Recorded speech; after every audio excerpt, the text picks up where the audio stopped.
Tons of new faces, tons of new champions, and a wild show off. TNA proves truly hard to kill. This is the dark match.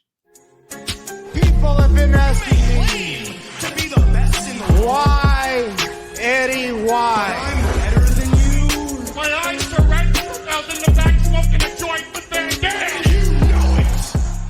Today we review TNA's Hard to Kill.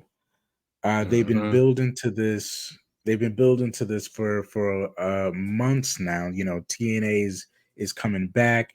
They're building their first card. We had to wait all the way until 2024, but every time they released a match, every time they released who was signing, who was staying, and the surprises that would be in store, the new championships, man, I knew I had to go all in. Dude, you just gave me goosebumps. It was incredible. They had off the wall matches, last edition matches, the way they opened the show, the way they closed the show. I'm gonna try and get through it all in 20 minutes because I'm trying to keep to the dark match standard. We've been going above. And it's supposed to be 15 to 20. We gotta try and keep it tight. So I'm gonna try and get through it in 20 minutes. But guys, welcome to us breaking down TNA Hard to Kill.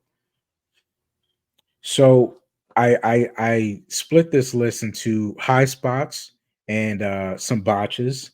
You know, every show has its botches. But I gotta tell you, just looking at the list in general, a lot of high spots, not a lot of botches. But I'll spend time on the things I need to spend time on. Steve Macklin, tag him and bag him, defeats Rich Swann. Hey. Good win for Macklin. Yeah, and honestly, I wouldn't expect anything less. Macklin always tears it up. He's been an ace for them the last year and a half, even more. So Macklin winning against Rich Swann, no gripes with that. I give it an up. That's a high spot, man. AJ Francis would have been a botch. I don't remember. For those of you who don't know, AJ Francis came out with DJ Who Kid. AJ Francis from Hit Row, Top Dollar. Who hotter than Top Dollar? A lot. Not to diss on AJ Francis, but you know. But apparently AJ Francis landed a song with DJ Who Kid. Apparently he's a bigger wrestler rapper than I had given him credit for. So he came out with DJ Who Kid, first time on TNA, definitely. And they dropped some song called Back Outside or Outside or We Outside or something like that. I didn't give it much attention. I mean, you know, Top Dollar can rap it all, but I mean, it's not my. Hey, you know what? Look, you know, wrestlers getting involved in other aspects of life, whether it be other sports, music, acting, whatever. It's always a good thing to see because it shows that they have other talents aside from just being in the ring. Now, is Top Dollar a better rapper than wrestler? Maybe, maybe not. Who knows until we actually do that research. But he still got to make music with somebody of relevance. So I still think that's a top spot. And I mean, you know, no knock to him. Like I said, he can rap. He's not, you know, one of my preferred. He's not my top wrestler 5 wrestler rappers. You know, yeah, I mean? No, he's not exactly Swerve. You know, you're not Swerve, not John, not R-Truth. But hey, you still make music. You know, but anyway, that's besides the point. We're spending way too much time on AJ Francis. In the middle of his video that I was getting through in the opening of the show, he got pleasantly interrupted by none other than Joe Hendry. So I'm giving this a high spot. Joe Hendry comes out, and I don't know if you know this, but he kind of gave him the Clarence Parents of a Real Good Marriage when he brought up the fact that AJ Francis is a Cheez-It champion. And he took the opportunity to write a song about it with AJ as this dummy. You know, one of those classic Joe Hendry music videos he makes about you. just totally ruining your image and just tearing him down as the Cheez-It champion, saying he can't get any other titles but the Cheez-It title. Just ruining him. And it was lovely. It saved the moment. I mean, he This is felt why like we Jinder believe. Mahal out there for a second. This is why we believe in Joe Hendry, though. This is why we believe in Joe Hendry, man. And its theme song still fire, still hits, Always. still hits. He's amazing. He should get a higher push. Him and Dalton Castle. I think we have a place in our hearts for them. They don't get enough respect, man. These are legends. Anyway, that was a high spot for me. Another high spot before the show started. EY and Kaz are now a tag team. By all means. I mean, I know EY is actually elsewhere getting Sanity back together, so this is kind of, this isn't the apex of his character, but it's cool. EY is with Kaz, and they had a pretty good match against Eddie Edwards and the System. It was Eddie Edwards and Brian Myers. Yeah. Because they newly formed the System right before the show as well, which had some interesting members. But yeah, Eddie Edwards and Dalton not Dalton Castle, Eddie Edwards and Brian Myers as part of the Systems fought EY and Kaz. That was cool. Yeah, it's Is all what it all is. serviceable guys. All serviceable guys. EY and Kaz took the L to the System, but this is a gradual build once you realize what the System compiles of. So good win for the System. Good faction win. EY and Kaz don't need the momentum. Jump ahead. After Crazy Steve wins a hardcore match with Tommy frickin' Dreamer for the Digital Media Championship, Crazy Steve gets some gold, baby.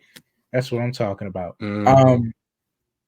After Crazy Steve gets the gold, they go to open the show, and none other than leading the entire roster is EY, explaining, just rallying the crowd, giving whatever Triple H speech he used to give before the big TNA, the NXT takeovers. You know, how there used to be dead set in the middle of the. He did one of those. He straight stole that from Hunter's Playbook. But he opened the show, giving the rally crowd with the roster behind him. Perfect voice to bring back classic TNA voice, man. EY killed it, and then they give the whole open to the show, and they start with the Ultimate X. What is more TNA than an Ultimate X match? This is for a chance at the Knockouts Women's Championship. Xia Brookeside, Giselle Shaw, Jody Threat, Tasha Steeles, just a lot of great names. I think Eddie Edwards' wife was also in it. But highlight, Xia Brookeside is officially signed to Impact. And she had a great showing. That was her debut night. And she performed so well. I thought a lot of girls in there did well.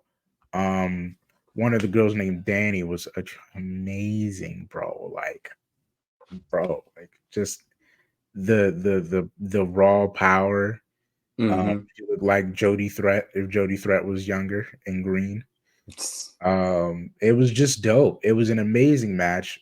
It was the men didn't have an Ultimate X match, so the women had to carry that flag.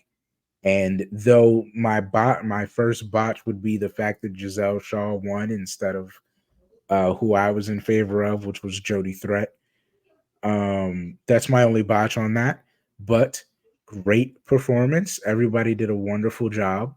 And Giselle Shaw to take the first L to Jordan Grace is cool by me, bro. I feel like that's why it happened. Yeah. Like it shouldn't have been.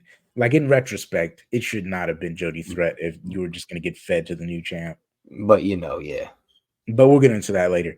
Um, how do you feel about PCO literally being resurrected? They have this spot. He's carried out by the freaking workers in the lab. It's black and white, timeless Tony Storm style, and they literally resurrect PCO as this Kane-like Frankenstein. And oh, it's just, can we not say enough about PCO? What else would you want PCO to do?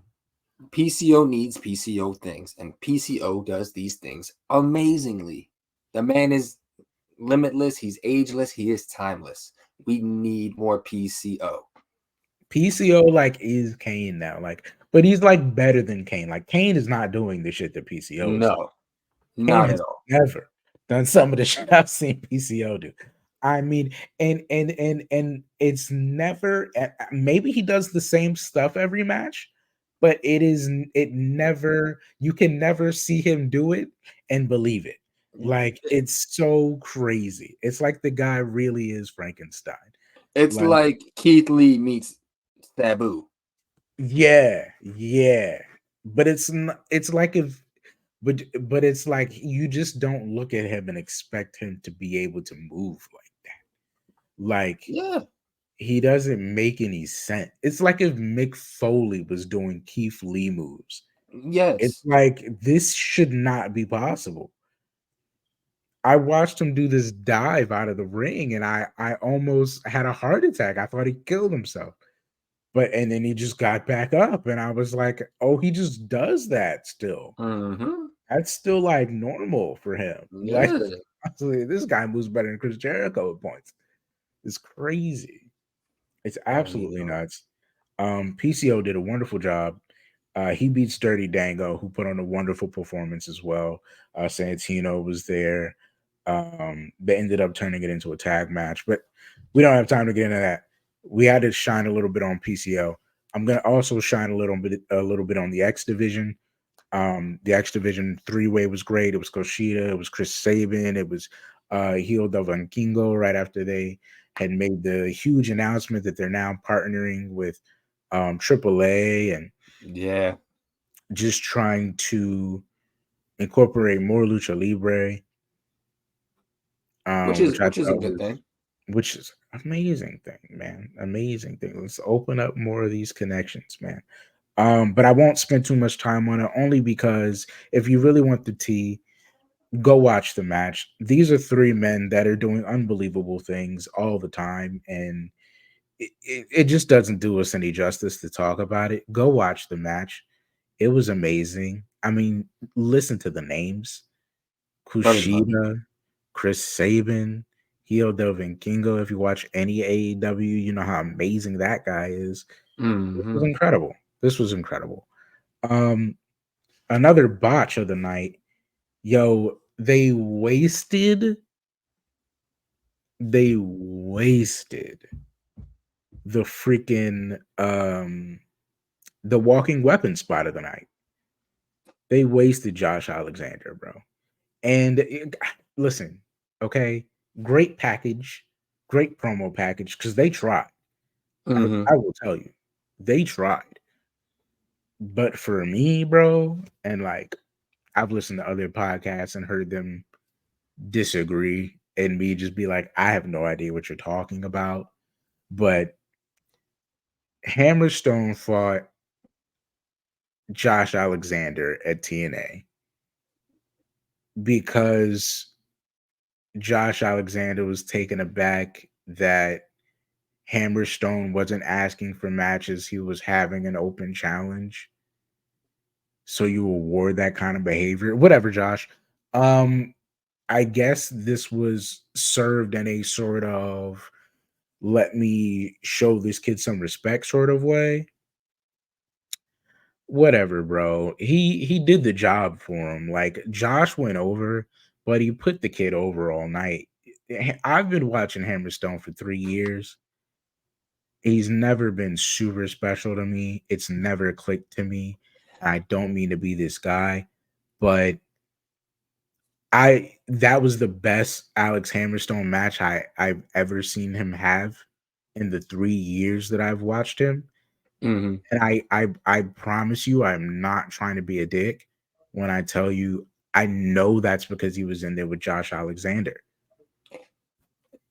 Yeah, I Being mean, in there with Josh Alexander is being in there with a Kurt Angle, with a AJ Styles, with a Randy Orton, with a guy that is going to make you look 10 times better than you actually are because they're so good at it.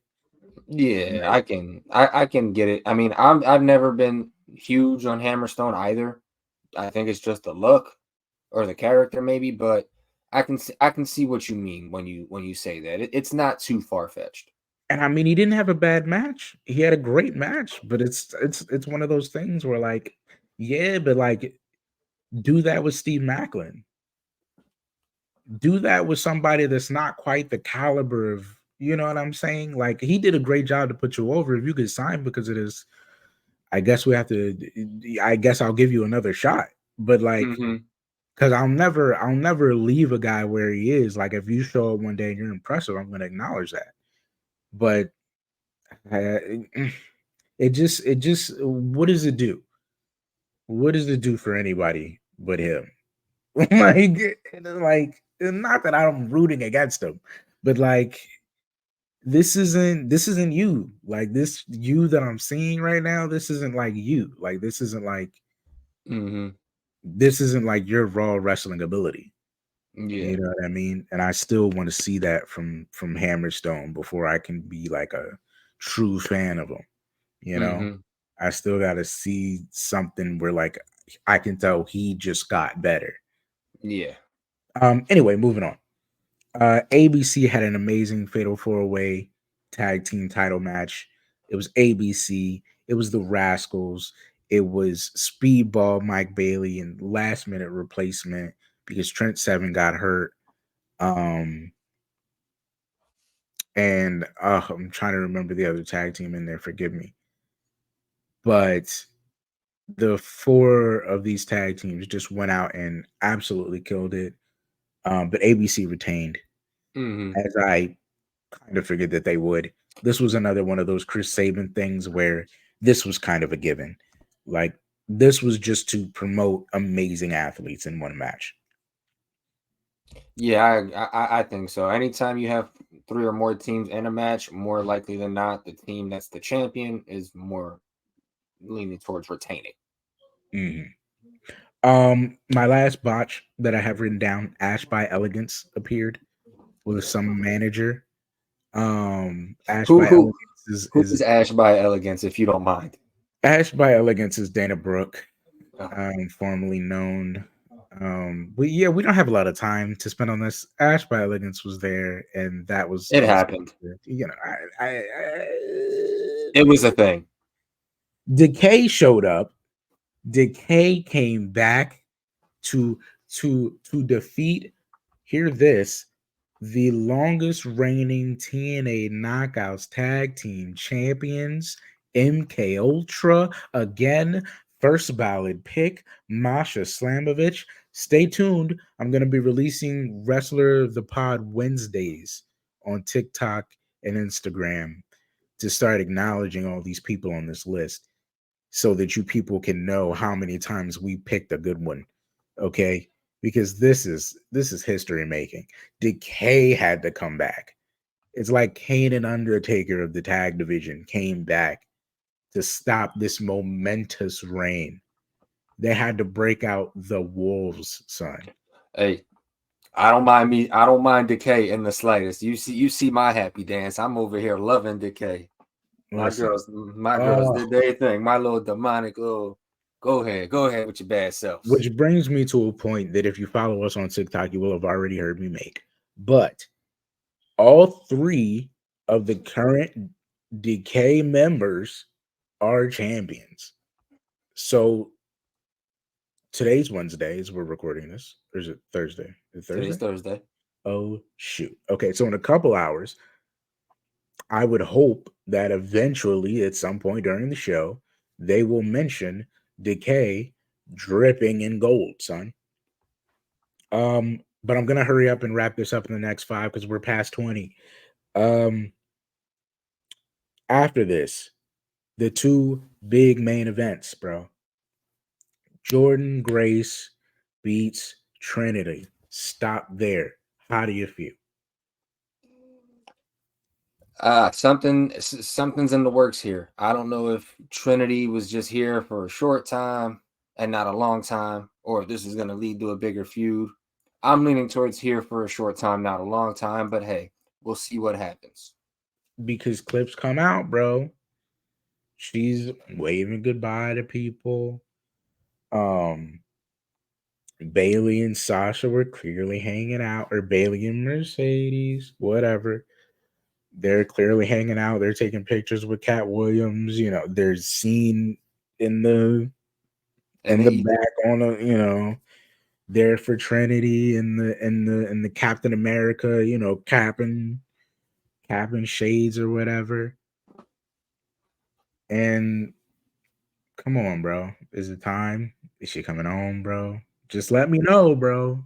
Let me know. We might see the writing on the wall. Is this bloodline? Is she about to wrap up the bloodline story? Is it really Jay's? Is it really Jimmy's? Is it who's? I don't know, man. But it looks like Trinity saying goodbye. It looks like some people were there to welcome her home with open arms. And it looks like they gave it back to the GOAT, Jordan Grace, another original pick of ours. 3-time TNA Knockouts champion, Jordan Grace. So I don't know. I honestly hope Trinity's stepping up and coming back. Because I'll be honest with you, like, I don't know. I think she did everything she needed to do. Like, whatever she was trying to prove, I think you went to the place to prove it, and you proved it. Relatively quick, too, might I add. But I also believe that's because nobody had any doubts, bro. Like, yeah, we all knew. You know. We all knew. We all knew Trinity was her. And she just had to, you know, sometimes you need that Christian Cage moment to stand on you. You gotta remind people just who the hell you are sometimes. Sometimes you just gotta prove you can do it on your own. Moving past that, great for Jordan Grace, great for Trinity.